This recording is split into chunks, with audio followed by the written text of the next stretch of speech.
Você já percebeu que algumas pessoas continuam vivendo ali pensando que elas estão em perigo, mesmo quando tudo já passou?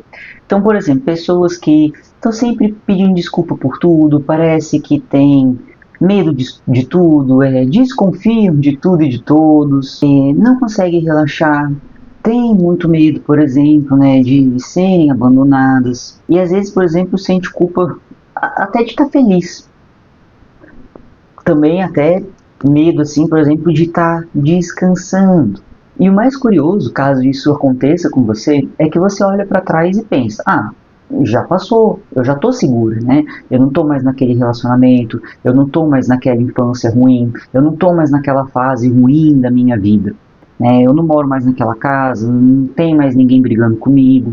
Então, por que o corpo ele continua reagindo, né? Como se estivesse lá ainda?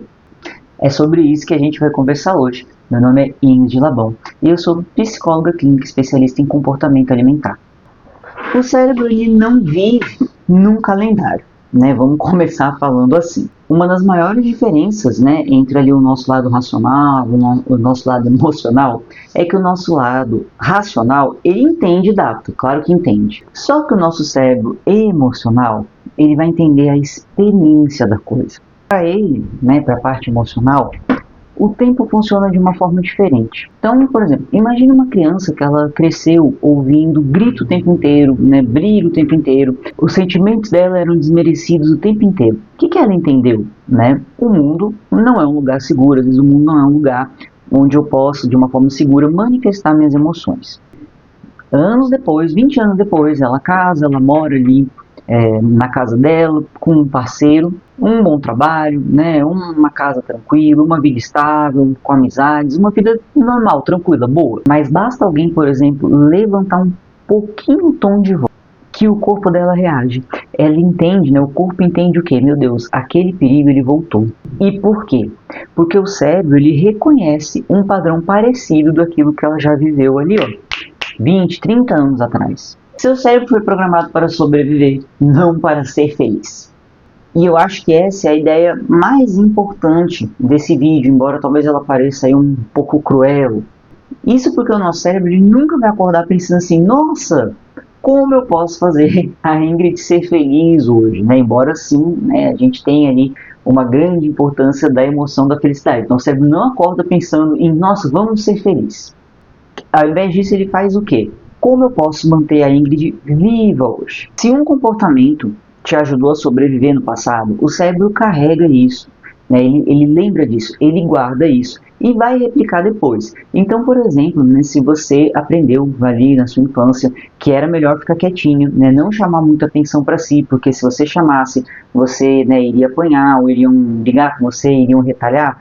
Anos depois, né, se você vive alguma situação em que você entende que é um perigo, pode ser num relacionamento, você muitas vezes também se anula. Uma das formas mais comuns da gente ter nessa anulação, por exemplo, são as pessoas que têm medo de dizer não, né, a síndrome da vozinha. Eu não estou dizendo, tá, só para deixar claro, que todo mundo ali que teve uma infância conturbada, que se anulou na infância, tem dificuldade para dizer não, é só um exemplo. Um outro exemplo, às vezes você aprendeu ali nos seus primeiros relacionamentos que se você não estivesse sempre disponível, que se você não estivesse sempre tentando agradar ali o parceiro, vocês não ficariam juntos, ele não iria querer ficar com você, ele não iria escolher você. E mesmo agora, por exemplo, quando você está num relacionamento estável, né, num relacionamento normal e bom, você continua ali com aquela necessidade de ficar o tempo inteiro provando o seu valor, porque o seu cérebro ele vai replicar aquele comportamento que ele entendeu que funcionava para você. Na infância, infelizmente, aquele comportamento fazia sentido para você, mas agora na vida adulta ele faz o quê? Ele te aprisiona. Imagina um detector de fumaça. Em algum momento ali na sua vida, de fato pegou fogo na sua casa, o detector de fumaça, né, apitou, jogou água e te salvou. Só que agora ele ficou muito sensível. Por quê? Porque ele já sabe que de fato aquele incêndio que talvez fosse acontecer, na verdade pode sim acontecer, inclusive já aconteceu. E aí ao sinal de qualquer mínima fumaça, bum, ele dispara e solta ali a água. O detector está quebrado? Não está. Só que ele ficou muito sensível. E é exatamente isso que acontece com o nosso cérebro quando a gente passa por situações muito traumáticas. Ele passa, por exemplo, a detectar perigos em apenas possibilidades e não em coisas concretas de fato. Por isso que muitas vezes você reage muito antes de pensar. Muita gente, né, quando me conta ali na sessão de terapia, fala, nossa, eu exagerei, né, quando eu fiz alguma coisa, eu fui lá e eu exagerei. E de fato a pessoa ela sabe que ela exagerou, mas o corpo reagiu antes dela conseguir pensar e processar o que aconteceu. E aí ela exagerou. Quem nunca sentiu isso, né, ali em algum determinado momento, por exemplo, a boca seca, os batimentos aceleram, começa a ter suor, começa a subir, né, aquela ansiedadezinha, dá uma vontade às vezes de fugir, de congelar, de atacar, de dar um grande surto. E aí só depois que passa, o racional vem. E aí você pensa, caraca, acho que foi demais. O que isso mostra? Isso mostra que você não está escolhendo, né, reagir dessa maneira ali exagerada, dessa maneira exacerbada, mas que você tem um sistema ali, né, nervoso que está tentando te proteger. E aí ele reagiu antes e depois quando vem a sua parte mais racional, você pensa, nossa, não deveria ter feito isso. E assim, o problema não é sentir medo, né? A gente já falou sobre isso em outros momentos aqui, né, em outros vídeos, das emoções, por exemplo. O medo, ele é importante, né? Sem ele você não vive. O problema tá quando o cérebro trata situações que eram para ser seguras como situações perigosas. Uma crítica vira rejeição, um atraso acaba virando um abandono, um silêncio vira uma ameaça, uma mera discordância ali já vira um desastre. E aí você vai percebendo que o nosso cérebro, ele completa histórias, e nem sempre baseado na realidade, mas muitas vezes baseados com aquilo que um dia foi verdade para você. Né? Então, aquela pessoa, por exemplo, que interpretou que ela precisa estar sempre disponível ali para o namorado, e isso um dia foi verdade. Aí hoje, se esse namorado ela pergunta alguma coisa para ele, ele está ocupado, ele está trabalhando, e ele não responde, o cérebro já completa, eita, cuidado, você vai ser abandonada. Percebe?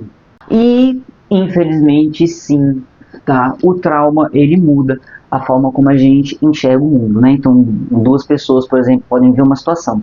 Essa aqui teve um trauma, essa não. Aqui tá no trauma, ela olha a situação e pensa assim, caramba, essa pessoa ela não gosta de mim. E a outra pessoa só pensa, caramba, ele está ocupado.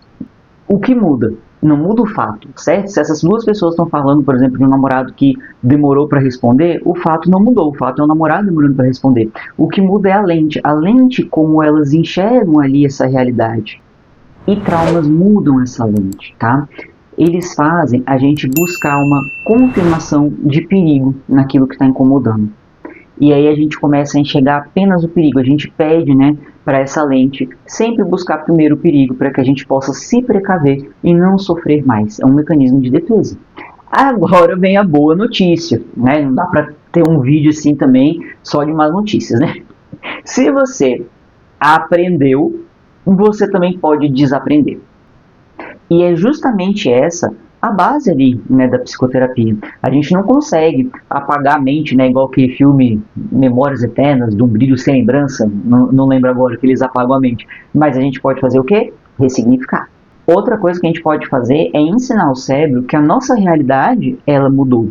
E ir treinando comportamentos, por exemplo, para fazer com que o corpo também se sinta mais confortável naquelas situações, não fique trazendo ali um perigo constante, né, uma ideia de perigo constante.